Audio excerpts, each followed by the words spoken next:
है, ये दिनेश जो होता है, इसको वहाँ पे गोली लग जाती है, और जब गोली लग जाती है तो ये भगवान के पास चला जाता है। लेकिन जो पीछे राजीव इसका भाई होता है, अब राजीव जो है वो पैसों की उड़ाने लगता है, और एक दिन वो बाथरूम में नहा रहा होता है, और पीछे से जाके उसके भाभी जो है वो जब देखती है कि उसके ऊपर कोई भी एक कपड़ा नहीं है, तो उसे पीछे से पकड़ लेती है। और दोस्तों, जब भाभी देवर को पकड़ती है तो क्या होता है, आपको पूरी कहानी में सुनने के लिए मिलेगा। राधे राधे, आदाब, सत श्री अकाल, नमस्कार। आप सब लोगों का मेरे यूट्यूब चैनल में बहुत ज़्यादा हार्दिक अभिनंदन है। आप सब लोग कैसे हो? आई होप आप सब लोग दोस्तों बहुत ही अच्छे से होंगे, राजी खुशी से होंगे।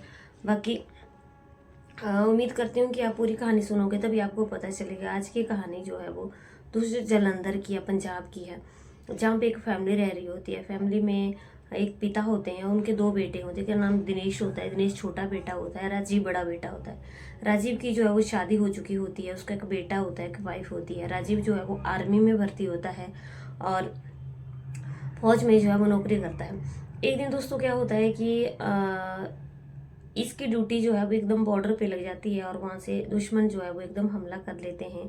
और जब ये इसकी जम्मू में ड्यूटी लगती है, और जम्मू श्रीनगर में जो है वो एक दिन आतंकवादी जो है वो हमला कर देते हैं उनकी गाड़ी के ऊपर, तो उसको राजीव को गोली लग जाती है और उसे उपचार के लिए हॉस्पिटल में ले जाया जाता है। लेकिन वहाँ पे जो अमृत घोषित कर दिया जाता है। अब क्या होता है कि इसकी शादी को सिर्फ 4 साल ही हुए होते हैं। अब जब घर में ये बात पता चलती है तो उसके घर वाले बहुत ज़्यादा परेशान होते हैं। पति बहुत रोने का विलाप करती है कि मैं तो इस उम्र में ही विधवा हो गई। एक छोटा बेटा होता है। अब दोस्तों क्या होता है कि उसे घर वालों को जो है वो सरकार खूब पैसा देती है, उसको पेंशन भी बन जाती है। लेकिन जो इसकी वाइफ होती है, वाइफ का नाम मीना देवी होता है, मीना देवी बहुत परेशान रहने लगती है। और अब जो इसका छोटा भाई दिनेश होता है, अब उसको पता होता है कि उसको इतना सारा पैसा मिल गया है, भाभी को पेंशन बंध गई है। लेकिन ये जो दिनेश होता है, अयास टाइप का आदमी होता है, इसको कोई भी घर से कोई परवाह नहीं थी, कोई फिक्र नहीं थी। ये मस्ती करता रहता है और खूब पैसे लुटाता रहता है। इसको कोई भी फर्क नहीं पड़ता है कि कहाँ क्या हो रहा है, क्या नहीं हो रहा है। इसकी भाभी इसको बहुत ज़्यादा समझाती है कि सुधर सुधर जाओ, हमारे पास एक पैसों का जरिया था, वो भी चला गया, अब क्या होगा। अब इसको चिंता जो है वो इसकी वाइफ को बहुत ज़्यादा सताने लगती है। लेकिन दिनेश जो है बिल्कुल भी नहीं सुधरने का नाम लेता है। दिनेश जो है वो गलत गलत जगह पे जाता है और पैसे उड़ाने लग जाता है। जब इसकी भाभी को पता चलता है तो इसकी भाभी अपने माइंड में एक प्लान बनाती है कि मैं अपना एक आखिरी पैंतरा चलूंगी, अगर ये सुधर जाए तो। दोस्तों, एक दिन क्या होता है कि जो इसके पिताजी होते हैं वो भी इससे बहुत ज़्यादा परेशान होते हैं, क्योंकि ये गलत आदतों में पड़ गया था, किसी का कहना नहीं मानता था। अब इसके पिताजी ने भी इसे बात करना छोड़ दिया था। अब एक दिन दिनेश जो है वो बाथरूम में नहा रहा होता है। क्या होता है दोस्तों, पीछे से इसकी भाभी जाती है, और इसकी भाभी जो है वो भी बाथरूम में जा करके अपने नहाने के लिए अपने कपड़े लेकर के जाती है। और वो बोलता है कि भाभी, यहाँ तो मैं नहा रहा हूँ, यहाँ पे तुम क्यों नहाने आ गई? तो भाभी कहती है कि हम दोनों इकट्ठा नहाएंगे। अब वो जो है वो शर्म के मारे उसकी गर्दन नीचे झुक जाती है। लेकिन अब वो भाभी जो है वो, क्योंकि वो अभी उसके शरीर पे एक भी कपड़ा नहीं होता है और वो नहा रहा होता है, तो बाथरूम बंद होता है। अब क्या होता है कि घर पे भी कोई नहीं होता, इसके पिताजी खेतों पे गए हुए होते हैं, बच्चा स्कूल में गया हुआ होता है, इनके पास खूब टाइम होता है। अब ये भाभी जो है वो अपनी चाल चलाना शुरू कर देती है। भाभी इसको कहना शुरू करती है कि तुम्हारे भाई को गए हुए आज 4 साल हो गए हैं, लेकिन तुमने एक बार भी नहीं पूछा कि मुझे किस चीज़ की ज़रूरत है। तुमने मेरी ज़रूरतों की तरफ बिल्कुल भी ध्यान नहीं दिया। और मैं एकदम नौजवान हूँ, और तुमने कभी मेरी ओर आंख उठा करके भी नहीं देखा।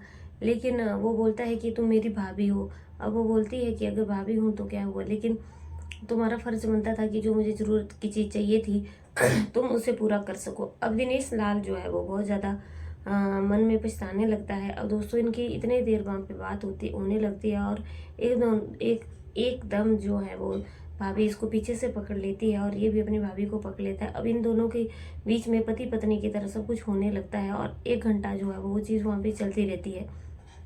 अब दोस्तों, 1 घंटा जब ये चीज़ चलती रहती है तो ये बाथरूम से बाहर आ जाते हैं, और जब इन दोनों को मौका मिल जाता है तो रोज़ इन चीज़ों को करने लगते थे। अभी एक दिन ये जो है वो इसकी भाभी भी इससे बोलती है कि तुम मेरे से शादी कर लो। लेकिन वो बोलता है कि मैं शादी कैसे कर सकता हूँ लेकिन वो कहती है कि तुम अपने पिताजी से बात करो।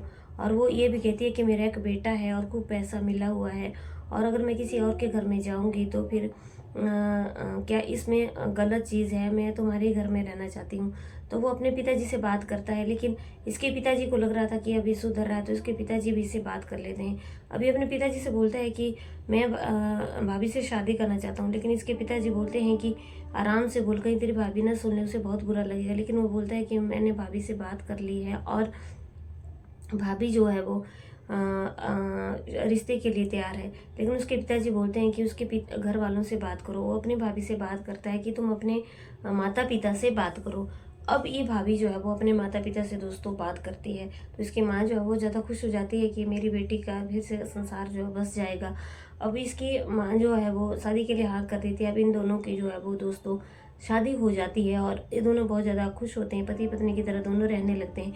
जब देश समाज को ये बात पता चलती है कि इन दोनों ने जो है वो आपस में शादी कर ली है, तो गांव के लोग भी बहुत खुश होते हैं और कहते हैं कि घर का पैसा जो है वो घर में ही रहेगा और ये जो बहू है ये मीना देवी जो है वो कहीं पर भी नहीं जाएगी। मीना देवी जो है वो अब पूरा अपना श्रृंगार करती थी और अपने देवर से वो शादी कर लेती है। अब दिनेश लाल जो है वो बिल्कुल से सुधर जाता है। वो उसको कहीं पर भी बाहर जाने नहीं देती थी। जैसा वो बोलती थी दिनेश लाल वैसा ही करता था। अब वो बिल्कुल गलत आदतों से दोस्तों छूट चुका था और उसके पिताजी भी बहुत ज़्यादा खुश होते हैं। लेकिन जो बड़ा बेटा होता है पिताजी का, वो चला गया होता है राजीव।